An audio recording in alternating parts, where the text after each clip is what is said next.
Invité qu'on ne présente plus, sans plus tarder, Pape Diouf, bonsoir. Bonsoir. Merci d'avoir répondu à notre invitation. On sait que le contexte est assez difficile pour le football sénégalais et vous acceptez de nous parler. Alors, Pape Diouf, ce qui s'est passé entre le Sénégal et la Côte d'Ivoire, comment est-ce que vous analysez cela? Il n'y a même pas de mots pour mettre, justement, comment mettre même des mots sur ce qui s'est passé? Incroyable, inadmissible. Je crois que d'abord il y a un double, voire un triple volet pour ce qui est de cette double confrontation. D'abord, je pense que c'est dès lors que le tirage au sort nous avait opposé à la Côte d'Ivoire que nos chances s'étaient amenuisées. Il faut reconnaître que la Côte d'Ivoire est aujourd'hui la meilleure équipe d'Afrique et que jouer contre elle, c'est quasiment, je dirais, avoir peu de chances de passer. C'est peut-être ce qu'il fallait d'abord dire. Ne pas faire croire au public sénégalais que nous avions toutes les possibilités de se qualifier. Il fallait au départ laisser la Côte d'Ivoire dans son rôle de favori, ce qui n'excluait cependant pas du tout un travail en profondeur à faire à l'écart du public, en dehors, je dirais, des caméras pour essayer de mobiliser nos joueurs. Donc, à la limite, la qualification de la Côte d'Ivoire ne me paraît pas tout à fait volée ou ne me paraît pas illogique.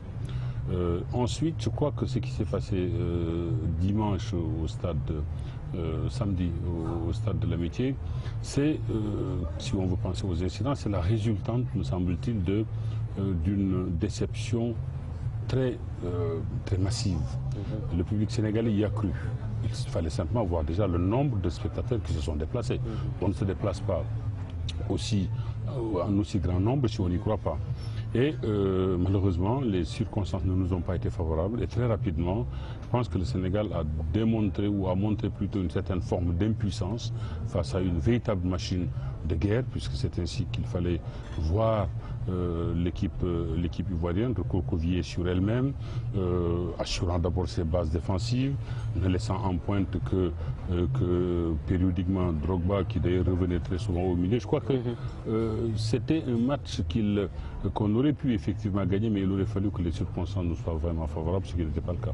Vous parlez d'un triple volet, notamment dans vos propos. On note donc qu'il y aurait eu erreur dans la communication, peut-être aussi bien des médias, mais également des administratifs, des autorités et des techniciens du football. Je crois que les médias sont toujours dans leur rôle. Ce n'est pas à eux qu'il faudrait jeter la pierre, ce n'est pas non plus selon ce qu'ils ont dit, c'est pas à cette aune-là qu'il faut parler d'erreur de communication. Je ne serai pas là aussi à donner des leçons. Je dis simplement qu'il fallait peut-être au départ montrer que l'adversaire était coriace, que le Sénégal, en se qualifiant, aurait réalisé un véritable exploit, voire un miracle, et qu'il ne fallait peut-être pas placer le Sénégal au même pied d'égalité que la Côte d'Ivoire et penser qu'on aurait pu nous qualifier, puisque cela a eu pour effet, un, de faire croire au public que le Sénégal, en perdant la qualification, décevrait, c'est ce qui s'est passé, et deux, c'était aussi alerter les Ivoiriens sur la mobilisation sénégalaise. Je crois qu'il y avait peut-être une autre démarche à entreprendre, qui n'a pas été entreprise de cette manière-là, et c'est sur ce plan-là que je dis peut-être qu'on aurait pu s'y prendre autrement, puisque ces incidents regrettables qui ont émaillé, je dirais, la partie, c'était d'ailleurs une triste première à Dakar, puisque en règle générale, nous n'avions jamais à déplorer, je dirais, ce type de débordement. Et la résultante, je le redis, je dirais, d'un trop plein de confiance, d'un trop plein d'optimisme, puisqu'il fallait écouter les uns et les autres avant la rencontre pour voir que le supporter sénégalais était confiant, totalement confiant, et même, je dirais, presque certain de pouvoir terrasser l'ogre ivoirien. Et c'est peut-être là où la frustration est venue, grande, grosse, et qui s'est transformée, qui s'est en tout cas, je dirais, qui a amené ces débordements qu'on a eu à regretter. Alors, Pape, il s'est passé ce qui s'est passé. Pour vous, quelles sont les conséquences dans les médias? Les conséquences, de toute façon, elles seront, je dirais, d'une manière ou d'une autre très dures pour le football sénégalais. Puisque d'abord, il est certain que la CAF, qui est très prompte, je dirais, à sévir lorsqu'il s'agit de débordements, ne manquera pas à sa bonne vieille tradition. Il est certain que le Sénégal risque, je dirais, une sanction qui pourrait être très dure. Cette sanction peut tout autant être sportive que financière, administrative aussi. Je pense qu'au-delà de cette sanction, il faut redouter aussi que la FIFA ne s'immisce dans l'affaire et n'intervienne, donnant peut-être à la CAF, je dirais, non pas des instructions, mais des recommandations qui pourraient encore avoir plus de sévérité, puisqu'on sait que Walter Gag était là, qui était l'observateur de la FIFA. Donc, même si Walter Gag est quelqu'un qui aime beaucoup le Sénégal, qui a toujours œuvré, je dirais, pour que le football sénégalais aille de l'avant, mais tout ça m'amène à penser que les sanctions vont être très dures, vont être en tout cas à la mesure, je dirais, des débordements qu'on a vécu au stade de Léopold Sédar Senghor, et qu'il faudrait simplement savoir tirer les enseignements qui conviennent de cette triste après-midi pour essayer de se projeter vers un avenir un peu moins dur.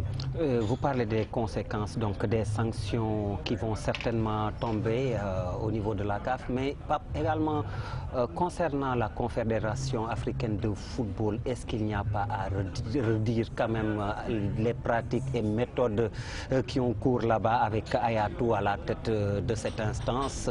Nous verrons certainement les conséquences pour la Fédération de football, je veux dire pour nos autorités, mais je veux dire quand même désigner un arbitre tunisien quand on a en face un coach franco-tunisien.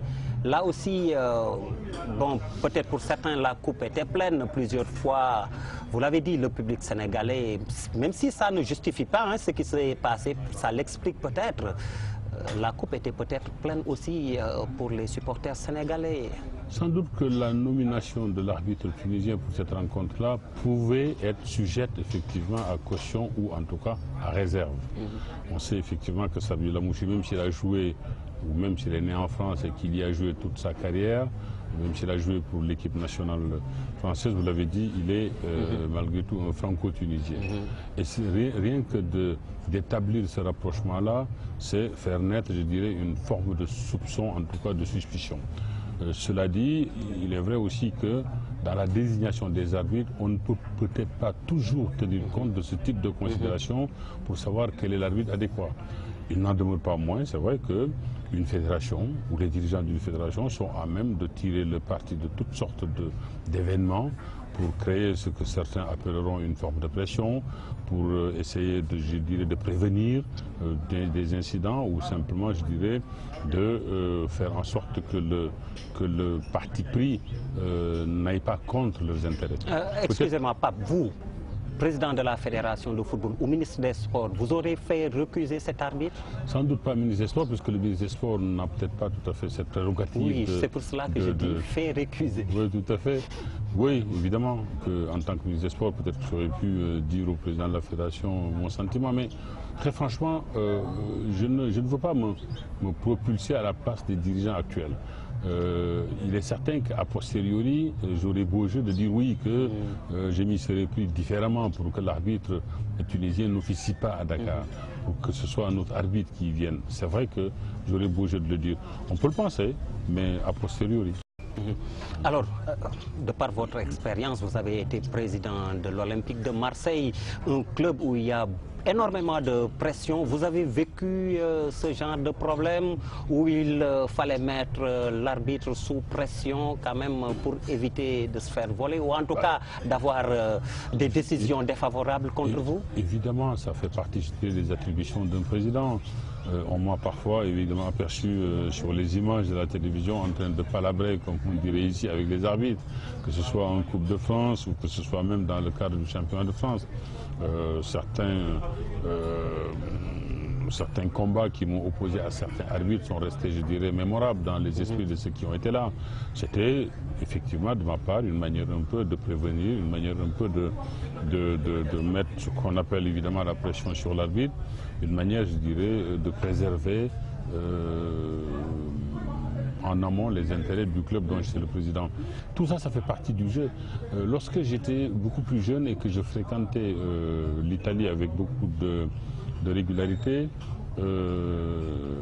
Adriano Galliani, qui est le délégué général, donc qui a un peu le rôle du président du Milan AC, me disait que périodiquement, je pousse un cri d'orfraie, j'en veux aux arbitres, même s'ils ne m'ont rien fait, même s'ils n'ont rien fait à mon club. C'est une manière, il me disait que j'avais de leur rappeler qu'on est là et qu'il ne fallait pas que nous soyons victimes d'un arbitrage déficient. Donc oui, ça fait partie, j'allais dire, un peu de l'arsenal d'un président, de veiller à tout, de ne laisser aucun élément de côté, essayer autant que faire se peut, je dirais, d'étouffer dans l'œuf toute forme d'aléa susceptible de venir contrarier les résultats de son équipe. Est-ce qu'on n'a pas manqué de vice, de malice face à la Côte d'Ivoire, notamment aussi bien du côté des dirigeants et des joueurs? El Hadji Ousseynou Diouf ont discuté tout à l'heure avant cet entretien, reprocher cela effectivement aux joueurs. Ce que Drogba quand même a bien fait, on l'a vu véritablement parler tout le temps à l'arbitre, tomber régulièrement. Bon, vous savez, comme on dit, ce sont les détails qui font gagner parfois le haut niveau. C'est comme ça qu'ils ont fait pour obtenir ce coup franc avec Yaya Touré qui s'est laissé tomber bien après l'action. On l'a vu notamment aussi sur le penalty, peut-être discutable. Je dirais sans doute que les joueurs ivoiriens ont fait preuve de malice, mais aussi de talent, il faut le dire. Quant aux dirigeants, je ne pense pas que les dirigeants ivoiriens étaient peut-être plus malins, ou en tout cas aient fait plus dans la malignité que les nôtres. Les circonstances peuvent nous amener peut-être aujourd'hui à penser qu'on aurait pu entreprendre un autre type de démarche que celle que nous avons entreprise, mais ce n'est pas en tout cas évident que les dirigeants ivoiriens aient été plus inspirés que les nôtres. Cela dit, sur le terrain, côté ivoirien, il y avait quand même des joueurs qui avaient derrière eux, je dirais, un vrai bagage, une sorte, je dirais, de parcours qui relève de ce qu'on appelle l'expérience. Que ce soit Didier Drogba ou bien d'autres, que ce soit Yaya Touré, tous, c'était des garçons qui sont rompus, je dirais, au combat, qui sont rompus à ces matchs féroces, à ces matchs où seul le résultat compte. Vous avez évoqué tout à l'heure le cas de Yaya Touré qui se serait laissé tomber. Je crois que plus qu'une forme de malice sur cette action-là, Yaya Touré a fait preuve de talent et de classe.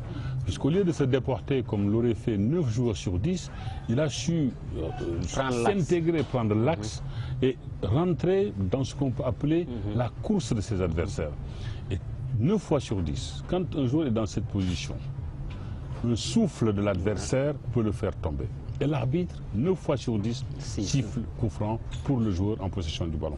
Donc dans cette affaire-là, je crois que moins que de malice, c'est plutôt de talent et d'expérience dont a su faire preuve Yaya Touré. Et je crois que même si le coup franc a paru à certains peut-être un peu généreux, même si certains ont pensé que le coup franc l'arbitre aurait dû faire l'économie de ce coup franc fatal, puisque Drogba a en tiré le meilleur parti, je crois qu'on ne peut pas reprocher valablement à l'arbitre de s'être fait piéger, puisque partout, sur tous les terrains, les arbitres se font piéger quand le joueur sait faire preuve d'autant de qualité, d'autant de talent, comme a su le faire Yaya Touré. Mais plus globalement, je dirais simplement que l'équipe de la Côte d'Ivoire aujourd'hui, comparativement à l'équipe du Sénégal, compte dans ses rangs ce qu'on peut appeler des grands joueurs. Or, chez nous, c'est plutôt la présence de bons joueurs dont il faut parler. La différence entre le bon joueur et le grand joueur, c'est complètement matérialisé sur la pelouse de Léopold Sédar Senghor. Didier Drogba était pour l'essentiel dans ce match-là assez transparent, mais il n'en reste pas moins celui qui a assuré le succès de son équipe. Ça veut dire que le grand joueur, c'est celui qui, quand les circonstances sont compliquées, quand les circonstances sont difficiles, parvient toujours à trouver la faille, parvient toujours à débloquer la situation. Alors, on va parler un peu plus de nous maintenant, après ces incidents graves, il faut le dire. Quelles sont les conséquences pour vous à tirer de cela par la fédération, mais aussi au plan purement sportif technique, par la direction technique nationale et notamment les autorités? Je crois qu'après un échec, il est toujours bon de faire un examen général de la situation. Après l'échec que nous avons connu déjà lors de la dernière Coupe d'Afrique des Nations, cet échec-là peut passer aux yeux de certains comme l'échec de trop. Il est malgré tout une évidence, c'est qu'aujourd'hui le Sénégal ne compte plus dans ses rangs les grands joueurs qui jadis lui avait apporté cette grande satisfaction qu'on a connue en 2000 lors de la Coupe d'Afrique des Nations au Mali ou lors du Mondial asiatique en 2002. Le Sénégal aujourd'hui est dans une phase, j'allais dire presque de reconstruction, en tout cas une phase de recherche, je dirais, de ces joueurs susceptibles de le porter à nouveau au pinacle. Ça, c'est une des choses dont il faut d'abord souligner la réalité. Ensuite, que faut-il faire? Est-ce que aujourd'hui l'encadrement technique est au niveau? C'est une question qui se pose. Il me semble que de ce point de vue-là, il y a toujours matière à mieux faire, même si l'excellence ne vient pas forcément de l'extérieur.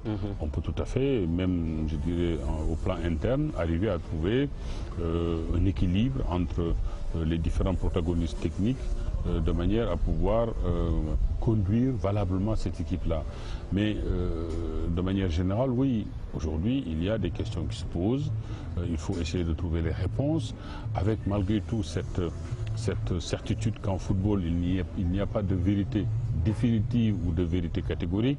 Pour ma part, parfois je m'amuse, c'est vrai, en écoutant un tout petit peu certains sur les ondes ou devant ou à la télévision expliquer les raisons d'un échec.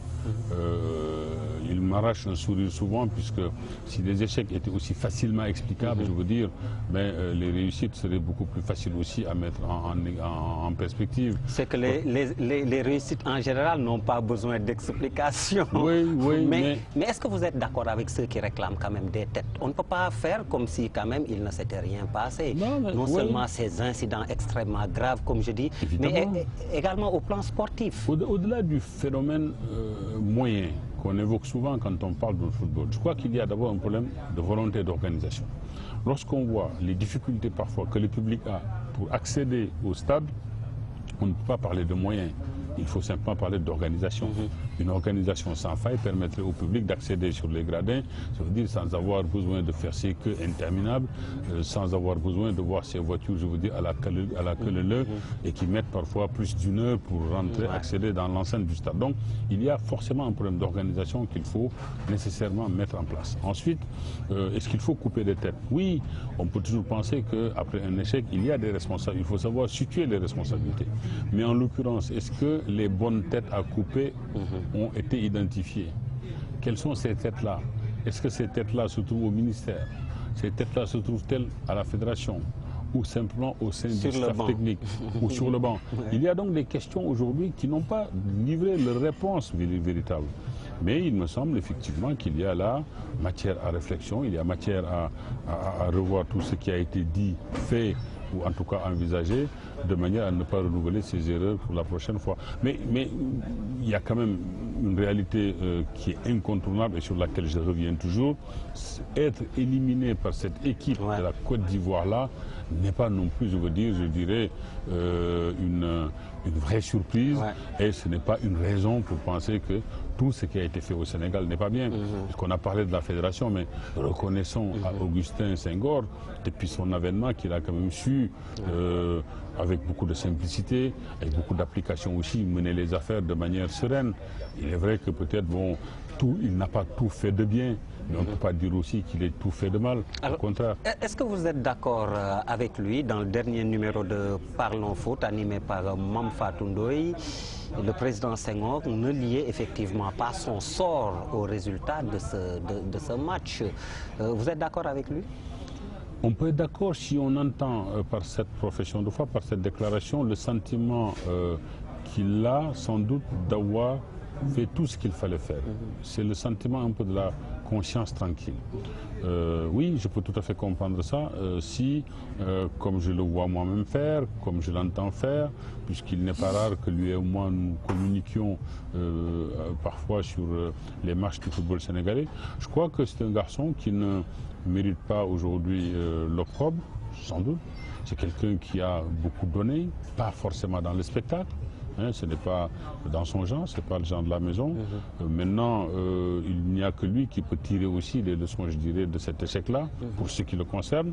Mais pour ma part, sans le moins du monde, je veux dire, être lié par un pacte d'amitié ou un pacte de solidarité, je crois qu'il n'est pas plus responsable que d'autres, même si lui, c'est le premier responsable fédéral. Je crois qu'il a, dans son sentiment, dans son fort intérieur, fait ce qu'il convenait de faire. Alors, Pape, est-ce que on peut penser que vous avez une place pour la relance du football sénégalais, parce qu'on va encore reparler de reconstruction, de relance, et pour la relance de ce football, certains vous voient quand même à des situations de responsabilité. Est-ce que vous répondrez à l'appel du peuple si véritablement cela se fait sentir? Mais je crois que les amateurs de foot au Sénégal et tous ceux qui sont impliqués aussi bien professionnellement que sentimentalement dans ce football-là, savent que j'ai toujours répondu lorsqu'il s'est agi de donner mon avis, lorsqu'il s'est agi d'apporter un concours ponctuel. J'ai toujours répondu favorablement aux demandes dont j'ai été l'objet. Il ne faut pas oublier que cependant j'ai aussi des impératifs, j'ai des occupations par ailleurs qui ne m'autorisent peut-être pas dans l'immédiat, je dirais, de changer complètement d'affectation. Il n'en reste pas moins que si demain un débat s'instaurait et que je puisse participer à ce débat-là, que je puisse donner aussi mon sentiment, je le ferai très volontiers. J'ai toujours dit une chose et je le répète, puisque ceux qui m'ont fait l'honneur ou me font l'honneur de m'écouter ont déjà entendu ce propos de ma part, dans ma bouche. J'ai toujours dit que je n'étais pas Zorro, que je ne pouvais pas venir de cette manière en disant aux gens, poussez-vous, j'arrive, j'ai les solutions. Il n'y a pas de panacée. Pour moi, il y a des gens ici, des hommes, des femmes, qui se dévouent pour le football, corps et âme, qui donnent de leur temps, qui donnent de leur énergie, qui donnent de leur argent parfois, et qui méritent, je pense, bien des égards que l'idée de venir et de les bousculer en disant voilà, j'arrive, je sais tout, je peux tout. Non, disons simplement que je suis un Sénégalais parmi d'autres, avec une expérience différente de celle que ceux qui sont ici ont connue. C'est peut-être en additionnant les différentes expériences des uns et des autres que nous pouvons arriver peut-être à une forme de dénominateur commun, à une forme, je dirais, de consensus qui peut faire avancer les choses. Je vais être plus concret. On vous propose de venir prendre la fédération ou alors d'être ministre des Sports. Vous répondez quoi? Dans l'immédiat, je ne pense pas pouvoir répondre par l'affirmative, puisque d'abord la question ne m'a pas été posée. Ça, c'est la première chose que je dois dire. Personne ne me l'a proposé. Sinon, c'est vous, effectivement, avec quelques malignités en tant que journaliste qui me pose la question. Mais c'est une question qui, ne m'ayant pas été posée, je ne me vois pas pourquoi j'aurais à y répondre. Mais une fois encore, ce que je dis, et c'est très clair, c'est que je suis sénégalais comme tout Sénégalais. Et d'ailleurs, tous les grands matchs de l'équipe nationale du Sénégal, j'y ai toujours assisté. J'avais laissé quasiment, je ne dirais pas à l'abandon, mais en tout cas de côté certaines de mes activités, en 2000 et en 2002, après avoir largement contribué à la venue de Bruno Metsu au Sénégal, à accompagner l'équipe nationale dans tous ses déplacements, toujours à mes frais, toujours, je dirais, là où elle se produisait, histoire d'apporter ma petite quote-part auprès de certains joueurs que je connaissais peut-être mieux que d'autres et près de qui, je pense, avoir joué peut-être un rôle parfois de grand frère ou de conseiller. Je l'ai toujours fait, sans jamais avoir à crier ça sur tous les toits. Donc aujourd'hui encore, je pense pouvoir être utile au football sénégalais à une certaine place qui n'est pas forcément, je dirais, la place la plus visible. Par le passé, est-ce qu'on vous a déjà proposé des responsabilités ici au Sénégal? Oui, c'est arrivé qu'on m'en ait proposé, mais il s'est trouvé qu'à l'époque, j'avais des engagements assez incompressibles qui ne me permettaient pas de répondre, même si j'avais été effectivement flatté d'avoir été l'objet de cette sollicitation. C'était quoi comme proposition? On peut toujours imaginer que... Ministre des Sports? D'une manière certaine, oui, je pense, c'était un peu ça. C'était à quelle époque précisément? C'était dans les années 2000, au début des années 2000, oui. Juste après l'alternance, la première en tout cas. Oui, je pense, voilà, c'était pendant cette période-là. Alors Pape Diouf, on revient encore à ce match, comme je le disais, au plan tactique, est-ce que véritablement vous auriez joué comme Koto a joué si vous aviez à le conseiller, bien évidemment, parce qu'on se rend compte finalement que c'est l'équipe de Bata qui est revenue, le système également avec... qu'on parle de 4-4-2 ou 4-2-4, quand même c'est 4 attaquants, que l'on retrouve sur le terrain sans véritable animateur. Est-ce que c'était la bonne solution face à cette équipe de Côte d'Ivoire? Moi, je me méfie d'une chose, c'est d'expliquer les échecs toujours par des données technico-tactiques. Puisque, très franchement entre nous, il est loisible et facile à tout acteur, à tout amateur de football d'expliquer un échec par cette donnée, la donnée tactique. On aurait dû faire, on n'aurait pas dû faire. Et en tout cas, rien n'est jamais venu pour étayer définitivement ce type de commentaire. Koto a effectivement joué 4 attaquants. On peut y voir de sa part une manière de faire dans la commodité, c'est-à-dire qu'il lui était peut-être beaucoup plus difficile de sortir un des 4 attaquants qui chacun réclamait, ou en tout cas in petto, implicitement ou pas, une place de titulaire. Il était peut-être plus difficile de mettre sur la touche un attaquant que d'en mettre de mettre sur la touche un ressortissant du milieu. C'est une explication possible. C'est aussi une autre explication, celle qui consiste à penser que peut-être qu'au vu de l'urgence offensive qui était, je dirais, la marque de cette rencontre-là, Joseph a pensé peut-être, en jouant de cette manière-là, perturber l'ordonnancement défensif de la Côte d'Ivoire. Les explications peuvent être nombreuses.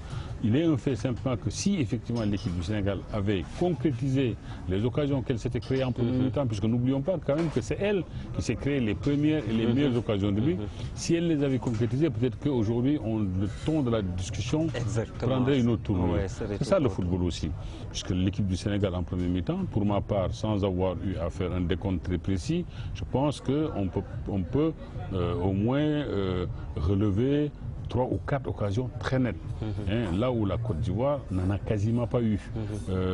Alors c'est ça aussi le foot.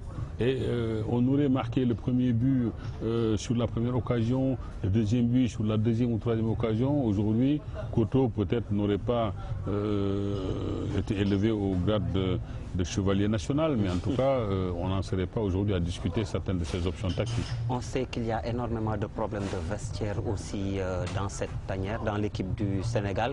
Je sais qu'à Marseille, vous avez été confronté à cela, il y avait de très fortes têtes à gérer et autres. Pour vous aussi, comment est-ce qu'il faut faire pour retrouver une certaine sérénité dans cette équipe quand on sait que Bounou Koundoul a été indexé comme celui qui est la top de la Diouf et Diouf dans cette équipe? Également le cas Diouf, s'il y a un cas Diouf qui se pose, certains réclament son retour, d'autres ne sont pas du tout d'accord, pensant qu'il a fait son temps. Vous pensez quoi? D'abord, sur le premier aspect de la gestion d'un vestiaire, il faut savoir qu'un vestiaire, souvent, c'est 20 à 25 joueurs, de tempéraments différents. Des joueurs qui n'ont pas tous la même capacité de réception, la même capacité de compréhension ou de réflexion. Il est de bon ton dans ces conditions-là que l'entraîneur, ou en tout cas les dirigeants, sachent entreprendre une démarche individuelle vis-à-vis de chaque élément, de se mettre à son niveau, de s'adapter à lui pour lui faire comprendre quelle est la nature précise des objectifs qui sont fixés. C'est en ayant entrepris cette démarche-là 24 fois ou 25 fois vis-à-vis de chaque garçon, avec la certitude en fin de compte que chacun a compris, qu'on peut commencer à dire que la moitié du chemin est fait. Les discours d'ordre global n'ont jamais, je dirais, dans un vestiaire, convaincu les uns ou les autres. C'est donc une démarche qu'il faut entreprendre. Je pense qu'elle a dû l'être au sein de la tanière. Ensuite, penser qu'il y ait ici ou là des taupes, cela ne... Comment dire, c'est le genre de choses qui ne se disent que quand l'échec est patent, quand l'échec est aussi total que cette élimination-là. Donc je ne tomberai pas dans cette sorte de piège, puisque peut-être aussi que ce garçon Koundoul est accusé à tort, puisque ceux qui le disent n'ont pas la preuve de ce qu'ils avancent. Quant au cas de El Hadji Diouf, j'ai eu à me prononcer dessus. J'ai déjà dit qu'El Hadji Diouf était un garçon qu'on ne pouvait pas contourner dans le football sénégalais, eu égard à son parcours. Sur le plan, je ne parle pas de palmarès là, entendons-nous bien, je parle de parcours, puisque en parlant de palmarès, on peut dire qu'est-ce que le Sénégal a gagné malgré tout avec El Hadji Diouf. Mais le Sénégal a quand même été en finale de la Coupe d'Afrique des Nations. Le Sénégal a été en quart de finale de la Coupe du Monde. El Hadji Diouf, sur le plan personnel, a été désigné 2 fois meilleur joueur d'Afrique. Donc, c'est un garçon aujourd'hui comme Maradona en Argentine, comme Platini en France, comme bien d'autres dans leur pays, je dirais, doit effectivement être considéré au sein de notre football comme une valeur absolue. Pour vous, il a sa place encore dans cette équipe? Ça, c'est une autre question. C'est une autre question à laquelle ne peut répondre que l'entraîneur, ou en tout cas le staff technique. Pour ma part, ce n'est pas, il ne me revient pas de répondre, de dire que El Hadji Diouf doit jouer ou ne doit pas jouer. Vous savez, moi je pars toujours d'un principe. Un entraîneur, nous tous qui sommes supporters, ou en tout cas impliqués professionnellement dans la question de l'équipe nationale, nous sommes désireux de voir cette équipe-là gagner. Mais nul parmi nous ne peut prétendre être beaucoup plus désireux que l'entraîneur de gagner. Je crois que l'entraîneur est celui qui veut le premier avoir à célébrer une victoire, à célébrer des succès. Et vous savez, quand on fait la sélection, une sélection nationale, souvent on prend une vingtaine de joueurs. Parmi cette vingtaine de joueurs, il y en a 15 ou 16 qui sont essentiels. Et sur ces 15 ou 16, nous tous qui nous intéressons au football, nous allons être d'accord sur les noms. Il en manquera 4, 5, 6. Laissons à l'entraîneur le soin de choisir ces 4, 5, 6-là, qui lui permettent peut-être de créer une atmosphère, qui lui permettent peut-être de mettre en place, je dirais, l'ambiance qu'il a envie de mettre. Mais sur les 15 ou 16 joueurs essentiels dont une nation, une sélection a besoin, en règle générale, tous ceux qui sont impliqués dans la question du football dans un pays sont à peu près d'accord sur ces noms. Nous allons certainement terminer sur cette note parce que le temps qui nous était imparti est pratiquement épuisé. Le débat est fort intéressant. Vous allez dire également que je fais peut-être de la fixation sur ce monsieur avec un peu de malice. Issa Hayatou, toujours à la tête de la CAF quand même. Est-ce qu'il n'a pas fait son temps? Je pense que Issa, il a... dans une certaine mesure, il a amené le football africain aussi à progresser. C'est sous sa férule que l'Afrique peut aujourd'hui compter jusqu'à 5 représentants en Coupe du Monde. C'est sous sa férule que l'Afrique a organisé sa première Coupe du Monde, même si on peut effectivement discuter de l'opportunité d'africaniser l'Afrique du Sud. Donc oui, c'est un homme au bilan globalement positif. Il n'en reste pas moins, effectivement, aujourd'hui que, au vu des problèmes qu'il connaît, des problèmes personnels qu'il connaît, au vu aussi du temps assez large et important qu'il a passé à la tête de l'institution, peut-être qu'il serait temps aujourd'hui, oui, de renouveler un peu la tête dirigeante de la CAF, histoire de redonner à l'institution un second souffle, un nouvel élan. Et de ce point de vue-là, je pense que Hayatou, s'il pense effectivement jouer la carte de l'intérêt du football africain, doit lui-même y songer. Vous allez me trouver un peu bizarre, mais bon, voilà, on dirait qu'il y a une justice immanente. On l'a accusé d'être à l'origine de ce tripatouillage qui a mis le Sénégal dans le chapeau 2 et qui nous a fait tomber face à un adversaire fort coriace, la Côte d'Ivoire, mais le Cameroun également, comme le Sénégal ne sera pas à cette Coupe d'Afrique 2013 en Afrique du Sud, mais le Cameroun est tombé devant un petit poussé. Et comme je le disais, Hayatou, certainement, c'était pour mettre dans le chapeau le Cameroun qu'il a eu à faire ce qu'il a fait. Mais le Cap-Vert, pour la première fois, sera à la CAN et a barré la route quand même au Cameroun. On dirait, comme je disais, qu'il y a une justice immanente. Alors, vous pensez quoi aussi? Le Cameroun absent quand même de 2 Coupes d'Afrique d'affilée. Parce qu'au Cameroun, il y a une fin de cycle. Le Cameroun ne domine plus le football africain comme il l'a dominé pour une explication qui me paraît en tout cas recevable. Longtemps, le Cameroun a été le seul pays d'Afrique à compter ce qu'on appelle aujourd'hui des centres de formation. Il y a eu le centre de Kadji, il y a eu les brasseries, qui étaient des endroits où étaient formés des jeunes Camerounais qui ont longtemps constitué l'effectif ou l'ossature de l'équipe nationale camerounaise. À chaque fois qu'une génération finissait son cycle, arrivait une nouvelle génération qui prenait avec bonheur, je dirais, la succession. Or, aujourd'hui, quand on regarde bien, ce type d'école de formation, comme on les appelle, pullule un peu partout. Un peu partout en Afrique, que ce soit au Burkina, que ce soit dans les pays lusophones, il y en a et de plus en plus de qualité. À partir de là, l'avance que le Cameroun avait prise s'est fondue aujourd'hui. Ça a fondu, comme je dirais, glace au soleil et a remis, je dirais, les compteurs un peu à zéro. tant et si bien que le Cameroun a aujourd'hui du mal à se refaire. Le Cameroun, qui de surcroît a surtout compté donc sur la qualité de ses joueurs, ne dispose d'absolument pas d'infrastructures dignes d'un pays qui a autant gagné de titres, digne d'un pays qui a compté autant de grands joueurs. Je crois que le football camerounais est peut-être plus mal loti aujourd'hui que le football sénégalais.